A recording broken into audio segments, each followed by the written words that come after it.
The automatic doors of Cedar Valley Medical Center explode open with such force that the security guard drops his coffee. A German shepherd bursts through, paws skidding on the polished linoleum, leaving muddy streaks across the pristine floor. Blood soaks his dark fur. More blood drips from the small figure draped across his back. The dog's amber eyes lock onto the nurse's station. He doesn't slow down. Sarah Chen looks up from her computer just as 70 pounds of determined canine launches toward her. She barely has time to register the police vest, the badge number, the desperation in those eyes before the dog collapses at her feet. The little girl on his back rolls onto the floor with a soft thud. Sarah drops to her knees. The girl can't be more than 5 years old. Her yellow sundress is torn and stained dark red. A jagged wound runs across her left shoulder. Her small chest rises and falls in rapid, shallow breaths. Her face is bone white.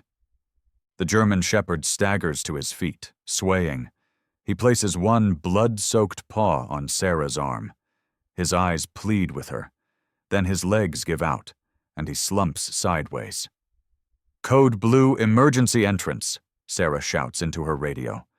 Her hands are already checking the girl's pulse, assessing the wound. "Pediatric trauma, severe blood loss. I need a crash cart and Dr. Morrison, now." The girl's eyelids flutter. Her lips move, barely a whisper. Valor. The dog's ears perk up at the sound of his name. He lifts his head despite the obvious pain in his movements. Sarah applies pressure to the wound with gauze from her pocket. The blood keeps coming. Too much blood for such a small body. The girl's pulse flutters beneath Sarah's fingers like a trapped bird. Within seconds, the emergency room erupts into controlled chaos. Dr. Morrison arrives with 2 other nurses. They lift the girl onto a gurney. IV lines, oxygen mask, rapid-fire medical terminology that sounds like another language to anyone not trained in trauma medicine. But Sarah can't move. She's staring at the German shepherd, who somehow summoned the strength to follow the gurney 3 steps before collapsing again. His vest says, K9 Unit, Cedar Valley Police Department. His badge reads, Valor. Sarah kneels beside him. His breathing is labored. She runs her hands through his fur, searching for injuries. Her fingers find what she's looking for on his right side. A deep laceration, still bleeding. She presses clean gauze against it. "You carried her here," Sarah whispers. "How far did you come?" Valor's tail thumps once against the floor. Security guard Tom Bradford rushes over with a phone pressed to his ear. "I've got dispatch. They've been searching for this K9 for 2 hours. He and Officer Jake Collins were investigating a disturbance at the old Riverside Warehouse District. Jake radioed in about suspicious activity. Then nothing. Radio went dead." Sarah's hands still. Riverside Warehouse District. That's 4 miles from the hospital, through dense woods and across 2 highways. This dog carried an injured child 4 miles. Dr. Morrison emerges from the trauma bay, pulling off bloodied gloves. His face is grim. "We've stabilized her for now, but she's lost a lot of blood. We need to know what happened. Any trauma to internal organs, what caused the wound, whether there's contamination. Sarah, check her clothes. Sometimes we miss things in the initial assessment." Sarah carefully examines the small yellow sundress they cut away in the trauma bay. The fabric is cheap, worn thin from multiple washings. No labels. No identifying marks. She checks the small white sneakers. Generic brand from a discount store. Then she finds the pocket. A tiny pocket sewn into the side of the dress, barely noticeable. Her fingers brush against something hard. Sarah pulls out a small plastic bag. Inside is a folded piece of paper and a USB drive. Her hands shake as she unfolds the eyes paper. The handwriting is shaky, desperate. The words make her blood run cold. "They're keeping children in Container 12. Please help us. They're moving them tonight." The message is signed with a single initial. Sarah's vision blurs. She looks down at Valor, still lying on the emergency room floor, his eyes fixed on the doors where they took the little girl. This isn't just a rescue. This is something much bigger. Tom is already on the phone again, his voice urgent. I need to speak to someone in charge. Now. We have a situation. Within 10 minutes, Cedar Valley Police Department fills the emergency room. Detective Lisa Warren arrives first, a 20-year veteran with sharp eyes that miss nothing. She reads the note 3 times, then carefully seals it in an evidence bag. The USB drive could contain crucial information, she says. Locations, identities, evidence. Sarah, I need you to tell me everything about the girl's condition. She's in surgery now, Sarah explains. The wound appears to be from a knife or similar blade. Defensive wounds on her hands. She fought back. Dr. Morrison estimates she lost 30 to 40% of her blood volume. The fact that she's alive at all is because this dog got her here fast. Detective Warren kneels beside Valor. The police veterinarian has already examined him, treating his wounds with careful efficiency. The dog watches Warren with alert eyes despite his injuries. Can you tell me what happened, boy? Warren murmurs. Can you show us where your partner is? Valor's ears perk forward. He struggles to rise. Easy, the vet says, steadying him. You've got 3 broken ribs and that laceration on your side needed 22 stitches. You're not going anywhere. But Valor isn't listening. He's staring at the doors, whining low in his throat. His whole body trembles with the effort to stand. He wants to go back, Sarah says quietly. His handler is still out there. Detective Warren's jaw tightens. Officer Jake Collins has been missing for 2 hours and 14 minutes. His last known location was the Riverside Warehouse District. Backup arrived at the scene 30 minutes ago. No sign of Jake or the girl, just blood. A lot of blood. She stands, pulling out her phone. I'm calling in SWAT. If that note is accurate, we're looking at a trafficking operation.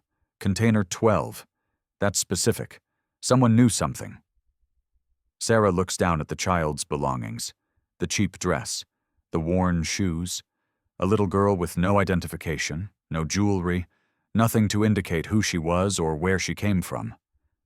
Just a desperate note hidden in a pocket. Detective, Sarah says slowly, what if she wasn't just a victim? What if she was trying to escape? What if she was running to get help? Warren's eyes sharpen.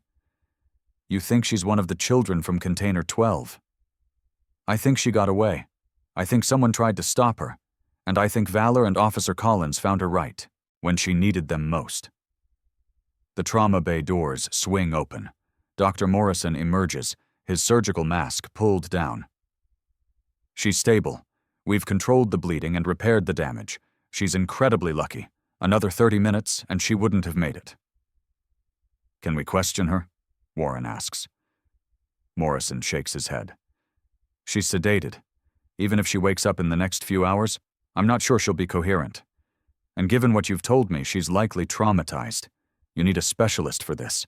Someone trained in interviewing child victims. I know someone, Warren says. She's already dialing. But we can't wait for answers. That note says they're moving the children tonight. Sarah watches the flurry of activity around her. Police officers coordinating with SWAT. Evidence techs photographing the blood trail Valor left through the hospital. IT specialists working to access the USB drive. And through it all, Valor lies on the emergency room floor, his eyes never leaving the doors where they took the little girl. His tail hasn't wagged since they brought him in. He just watches, waiting. Sarah sits down beside him, her hand gentle on his head. You saved her life. You know that, right? 4 miles, through woods and across highways, bleeding, with broken ribs, carrying a child on your back. You're a hero. Valor's ears droop. He whines, a sound so full of grief that Sarah feels tears sting her eyes. Your partner, she whispers. Officer Collins. You had to choose, didn't you? Stay with him or save the girl. Valor's whole body shudders. He presses his face against Sarah's leg. The choice no dog should have to make. Stay with your wounded partner or save a dying child. And Valor chose. Detective Warren returns, her face pale. The USB drive. It's got locations, dates, shipment schedules. This operation is massive. They've been moving children through Cedar Valley for at least 6 months, maybe longer. The files reference dozens of locations across 3 states. Where's Container 12? Sarah asks. Riverside Warehouse Complex, Building 7. The SWAT team is moving in now. Warren checks her watch. They'll breach in 15 minutes. Sarah's heart pounds. Somewhere in that warehouse, children are trapped. And somewhere, Officer Jake Collins might still be alive. I'm going to the command center, Warren says. She looks down at Valor. I wish you could come with me, boy. You probably know exactly where to find them. Valor's ears perk up. He tries to stand again, his legs trembling with effort. He wants to help, Sarah says. Detective, is there any way? Absolutely not. He's injured and... The radio on Warren's belt crackles to life. Detective Warren, this is SWAT Leader Hernandez. We've breached Building 7. Container 12 is empty. Repeat, empty. We found evidence of recent occupancy, but whoever was here is gone. We need that canine. We need him now. Warren and Sarah lock eyes. He's the only one who knows the trail, Sarah says. He followed it here. He can follow it back. He's injured, Warren protests. Broken ribs, significant blood loss. And there are children out there who are running out of time. Sarah looks down at Valor. The dog is standing now, swaying but determined. His eyes are clear, focused. He knows, Sarah whispers. He knows they need him. The vet steps forward, his expression troubled. If I clear him for this, I'm going against every medical recommendation. Those broken ribs could puncture a lung. The stitches could tear open. He could go into shock. But if we don't use him, those children could die, Warren says. The vet looks at Valor. The dog stares back, and something passes between them. Understanding. Respect. Tape him up, the vet says finally. Compression wrap around his ribs, pain medication that won't dull his senses. And I'm going with you. If he shows any signs of distress, he's done. No arguments. 15 minutes later, Valor stands in the back of Detective Warren's SUV. His ribs are wrapped in tight bandages. Fresh gauze covers his stitches. His police vest fits snugly over the medical wrappings. He looks like a warrior preparing for battle. Sarah stands at the emergency room entrance, watching them prepare to leave. The little girl is in recovery, her condition stable but critical. No one knows her name. No one knows her story. But Valor does. Somewhere in his canine memory, he knows where she came from, where the others are, where his partner might still be fighting. Bring them home, Sarah whispers as the SUV pulls away.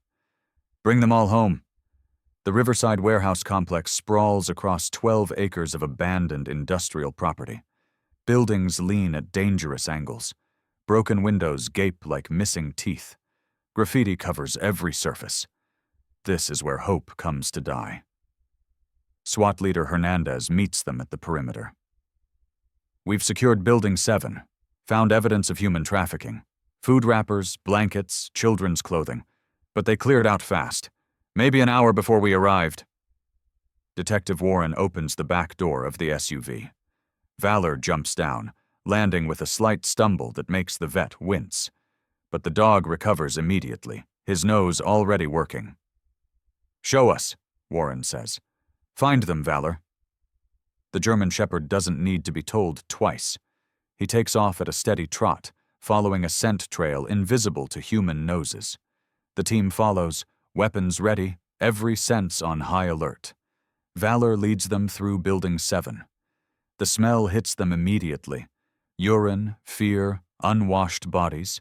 Children have been here. Many children. But the space is empty now. Valor doesn't stop. He keeps moving, out the back door, across a weed-choked parking lot, toward a line of semi-trailers parked against a chain-link fence. He stops at the fourth trailer. Sits, his training signals loud and clear. Here. They're here. SWAT moves into position. Hernandez. Signals for entry. The trailer door is locked, but that's no obstacle. 3 seconds with a breaching tool, and the door swings open. The smell rolls out like a physical wave. Human waste, terror, desperation. Inside, 12 children huddle in the darkness. They range in age from maybe 4 to 12 years old. They're filthy, terrified, some barely conscious. And sitting in the corner, his service weapon still in hand despite the blood soaking his uniform, is Officer Jake Collins. "Jake!" Warren rushes forward. Collins' eyes focus with difficulty. "Warren, thank God. They were moving them. I tried to stop them, but there were too many. I got hit. I thought I'd lost her." "Her?" "The little girl, 5 years old. She tried to run when I opened the container. One of them caught her, slashed her with a knife. I got her away from him, but I was going down. I told Valor to take her, to get her help."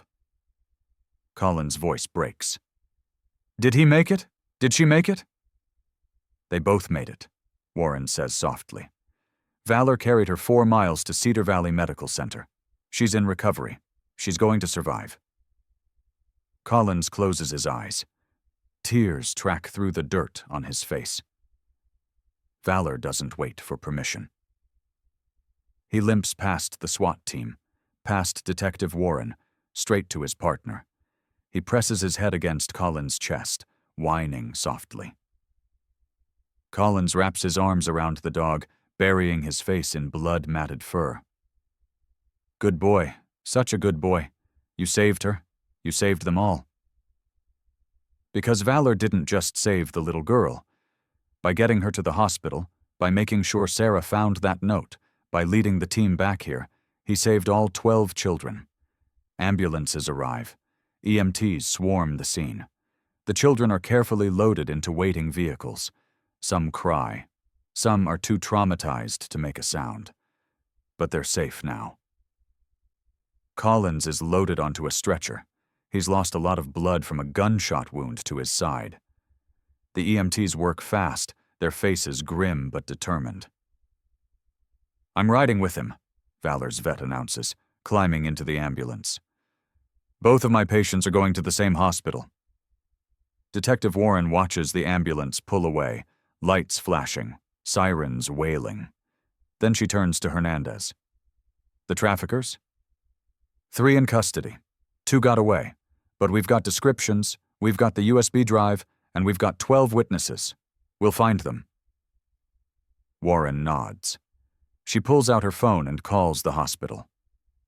"Sarah, we got them. All 12 children.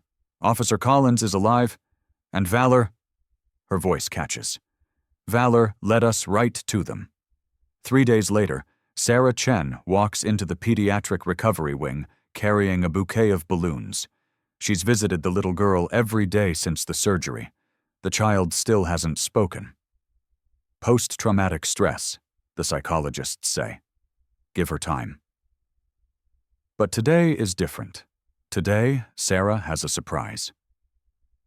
She pushes open the door to room 317. The little girl is sitting up in bed, her shoulder heavily bandaged. Her dark eyes watch Sarah with that same wary expression she's worn since waking up. "Hey, sweetie," Sarah says softly. "I brought someone to see you." The door opens wider. A German shepherd limps into the room, his movements careful because of the bandages wrapped around his ribs. But his tail wags, his amber eyes light up. The little girl's face transforms. Her eyes widen, her mouth forms a perfect O of surprise and joy. "Valor!" she screams. It's the first word she's spoken since arriving at the hospital. Valor doesn't need permission. He crosses the room as fast as his injuries allow and places his head on the bed beside her. The little girl throws her arms around his neck, sobbing into his fur. Valor's tail wags so hard his whole back end moves. "He saved me," the girl whispers. "The bad man had a knife and Officer Jake was hurt, and everything was scary, but Valor picked me up. He ran so fast. I held onto his vest and he ran and ran." Sarah sits down carefully on the edge of the bed. "You were very brave. You got the note to us. You helped us save the other children." The girl's grip on Valor tightens. "Are they okay? The ones in Container 12? "They're safe, all of them, because of you. Because you were brave enough to run, brave enough to hide that note, brave enough to hold on while Valor brought you here." "My name is Maria," the girl says. "I'm 6 years old. The bad people took me from the park 3 months ago. My mama must be so worried." Sarah's throat tightens. "We found your mama, Maria. Detective Warren found her. She's been searching for you every single day since you disappeared. She never gave up hope. And she's on her way here right now." Maria buries her face in Valor's fur. Her small body shakes with sobs. But these are different tears. These are tears of relief, of release, of the beginning of healing. A knock at the door. A woman stands in the hallway, her face gaunt from months of grief and sleepless nights. She sees the little girl in the bed, and her knees buckle. "Maria? Mi hija?" "Mama!" Maria reaches for her mother. Sarah steps aside as Maria's mother rushes to the bed, gathering her daughter into her arms. They rock together, crying, speaking rapid Spanish mixed with English, their words tumbling over each other. "Thank God I missed you. I love you. You're safe now. I never stopped looking. Mama's here. You're home." Valor backs away, giving them space. He sits beside Sarah, his tail still wagging despite the obvious pain in his movements. He watches Maria and her mother, and something in his expression looks like satisfaction, like purpose fulfilled. Sarah kneels beside him. "You did this. You made this moment possible." A voice from the doorway. "He does it because it's who he is." Officer Jake Collins stands there, leaning heavily on crutches. His police uniform has been replaced with hospital scrubs, but his badge is pinned to his chest. His face is pale, but his smile is genuine. "Jake," Sarah stands. "Should you be up?" "Doctor's orders to stay in bed." Collins grins. "I'm ignoring them. Had to see my partner." Valor's tail wags even harder. He limps to Collins's side, pressing against his leg. Collins reaches down, his hand gentle on the dog's head. "We make quite a pair, don't we, boy? Both of us beat up, both of us too stubborn to stay down." Collins looks at Maria and her mother, still wrapped in each other's arms. "But we got them home. That's what matters." Detective Warren appears behind Collins. "The other children are doing well. We've located families for 8 of them. The other 4 are in protective custody while we search for relatives. And the traffickers—" Her smile turns fierce. "The USB drive gave us everything. Names, locations, financial records. We've made arrests in 3 states. This network is finished." Maria looks up from her mother's embrace. "Officer Jake? Valor?" Collins moves closer, his crutches clicking on the floor. "Yeah, kiddo?"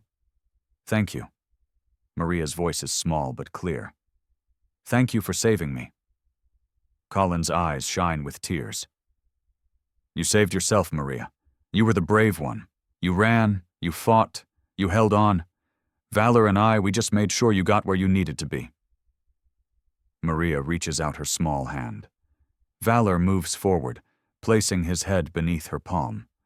She strokes his fur gently, her fingers tracing the bandages wrapped around his body. "You got hurt because of me," she whispers. Valor's tail wags. His eyes are soft, warm, full of that uncomplicated love that only dogs can give. "He'd do it again," Collins says quietly, 100 times over, because that's what heroes do. They put others first. They run toward danger instead of away from it. They make the hard choices. Sarah watches them together. The little girl who survived the unimaginable. The mother who never gave up hope. The officer who made a split-second decision to prioritize a child's life over his own safety. And the dog who carried that child 4 miles through the darkness, refusing to give up even as his own body broke. This is what love looks like. This is what courage looks like. Not in grand gestures or dramatic speeches, but in a German shepherd's determined stride, in a child's tight grip on a police vest, in the choice to keep going when everything hurts. 3 months later, the Cedar Valley Community Center is packed. News crews line the back wall. The mayor stands at a podium, reading from a prepared speech. But no one is really listening to the words. All eyes are on the German shepherd sitting at attention beside Officer Jake Collins. Valor's injuries have healed, though Sarah knows he'll carry the scars forever. 3 broken ribs, 22 stitches, countless bruises. But he's back on duty, back to the job he loves. For extraordinary courage in the line of duty, the mayor says, for actions above and beyond the call of service, it is my honor to present the Medal of Valor to Officer Jake Collins and K-9 Valor. The crowd erupts in applause. Collins steps forward to accept the medal. It's placed around Valor's neck, the ribbon settling against his black police vest. But Valor isn't looking at the medal or the crowd or the flashing cameras. He's looking at the front row, where Maria sits between her mother and Sarah Chen. The little girl is wearing a new yellow dress, carefully chosen to match the one she wore on that terrible night. But this dress is whole and clean and bright. Maria waves at Valor. Her smile lights up the entire room. After the ceremony, the crowd parts. Maria runs forward, her mother close behind. She throws her arms around Valor's neck, and the German shepherd's tail wags so hard he nearly knocks her over. "I got your picture," Maria says, showing him a crayon drawing. It shows a big dog carrying a little girl through a dark forest. Stars shine overhead. The girl has a speech bubble that says, "Thank you, Valor." Collins kneels beside them, wincing slightly because his wounds are still healing too. "That's beautiful, Maria." "I made one for you too," Maria says, pulling out another drawing. This one shows 3 figures, a police officer, a big dog, and a little girl. They're all holding hands.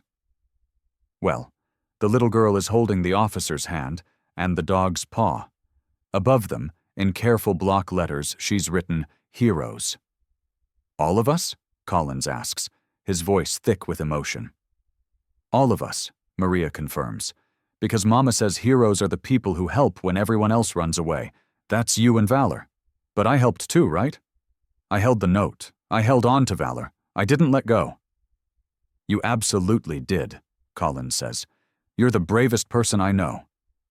Sarah watches them, these 3 souls bound together by one terrible night and one extraordinary act of courage. She thinks about the moment she looked up and saw Valor burst through those hospital doors. The blood, the desperation. The little girl slumped across his back. She thinks about the choice Valor made that night, to leave his wounded partner and carry Maria to safety. The choice that saved not just 1 life, but 13. Maria and the 12 children found in that trailer. "Officer Collins," a reporter calls out, "what went through your mind when you told Valor to take Maria and leave you behind?" Collins is quiet for a long moment. His hand rests on Valor's head. "I thought I was going to die. I'd been shot. I was bleeding out. And I had this terrified child who was bleeding even worse. I knew if I tried to get her to safety, we'd both die. But if Valor took her—" He pauses, collecting himself. "Valor is the fastest, strongest, most determined partner I've ever had. I knew if anyone could get her to help in time, it was him. So I made the call. I told him to go, and he did. Even though every instinct told him to stay with me, he went. Because he trusted me. Because he's that good." "Do you think he understood what you were asking him to do?" "I know he did. You can see it in his eyes. He knew I might not make it. He knew he was leaving me. But he also knew that little girl needed him more, and he made that choice. That's not training. That's not instinct. That's heart. Valor leans against Colin's leg. His tail wags gently, and he looks up at his partner with absolute devotion in his eyes. Maria tugs on Sarah's sleeve. Miss Sarah? When I grow up, I want to be a nurse like you, so I can help people who are scared. Sarah kneels down to Maria's level. You're already helping people, sweetheart. Every time you smile, every time you're brave, every time you share your story, you help someone else who's scared. You show them they can survive too. And I want a dog like Valor, Maria adds. A big, brave dog who saves people. Her mother laughs, the first genuine laugh Sarah has heard from her. Maybe we start with a small dog first, mi amor. Work our way up to police dogs. The community center slowly empties. Reporters pack up their equipment. The crowd disperses, people stopping to shake Colin's hand, to pet Valor, to hug Maria. The story will be on every news channel tonight. The headline will be some variation of Hero Dog Saves Child. The video of Valor bursting through the hospital doors has already gone viral. But for Sarah, the real story is this moment. This quiet moment after the cameras have stopped rolling. A police officer sitting on the floor, his injured leg stretched out in front of him. A German shepherd lying beside him, his head in the officer's lap. A little girl curled up against the dog's side, safe and loved and home. This is what it all comes down to. Not medals or news coverage or viral videos, just this. Love, courage, connection. The unbreakable bond between a child and the dog who saved her life. Valor's eyes drift closed. His breathing slows. He's exhausted, Sarah can tell. The ceremony took a lot out of him. He's still healing, still recovering. But he came because Maria needed to see him. Because Collins needed to honor him. Because sometimes you show up even when you're tired, even when you hurt, because showing up is what heroes do. Maria reaches into her pocket and pulls out a dog treat. Is it okay? She asks Collins. Yeah, kiddo, he's earned it. Maria holds out the treat. Valor opens his eyes, takes it gently from her hand. His tail wags once, twice. Thank you. I love you, Valor, Maria whispers, pressing her face against his fur. Valor's tail wags harder. If dogs could smile, he'd be beaming. This is why he runs toward danger. This is why he pushes through pain and fear and exhaustion for moments like this. For little girls who need saving. For partners who trust him. For the chance to make a difference. Sarah takes a photo with her phone. The three of them, backlit by the late afternoon sun streaming through the community center windows. Officer Jake Collins, still, healing from a gunshot wound. Canine Valor, still healing from broken ribs and deep lacerations. Maria Rodriguez, still healing from 3 months of captivity and trauma. 3 survivors. 3 heroes. 3 souls who found each other in the darkest moment and made the choice to fight. That night, Sarah returns to the emergency room for her shift. It's been 3 months since Valor burst through those doors, but she still sees him every time she looks at the entrance. Still sees the muddy paw prints that took days to fully clean. Still feels the weight of Maria's fragile pulse beneath her fingers. She checks her phone. The photo she took at the community center has been shared hundreds of times already. People are commenting, sharing their own stories of rescue and survival and hope. But one comment stands out. It's from Maria's mother. 3 months ago, my world ended when my daughter disappeared. Today, my world began again. Thank you to Officer Collins, to Canine Valor, to Nurse Sarah, to everyone who never gave up. Thank you for bringing my baby home. Thank you for being the light in the darkness. Sarah saves the comment.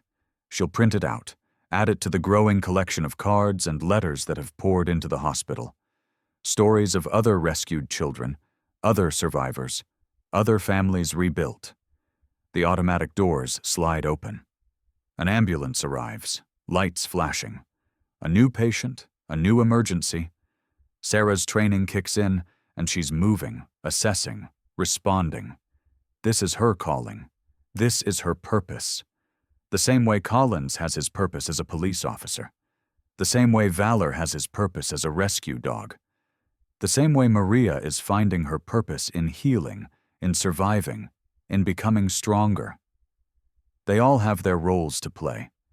Their part in the story of how broken things get fixed, how lost things get found, how hope survives even in the darkest places. And sometimes, just sometimes, that hope comes on 4 legs, with amber eyes and a wagging tail, carrying a little girl through the darkness and refusing to quit until she's safe. Valor would do it again tomorrow. No hesitation, no regret. Because that's what heroes do. They show up, they carry the burden, they run toward the danger instead of away from it. They save lives, one paw print at a time.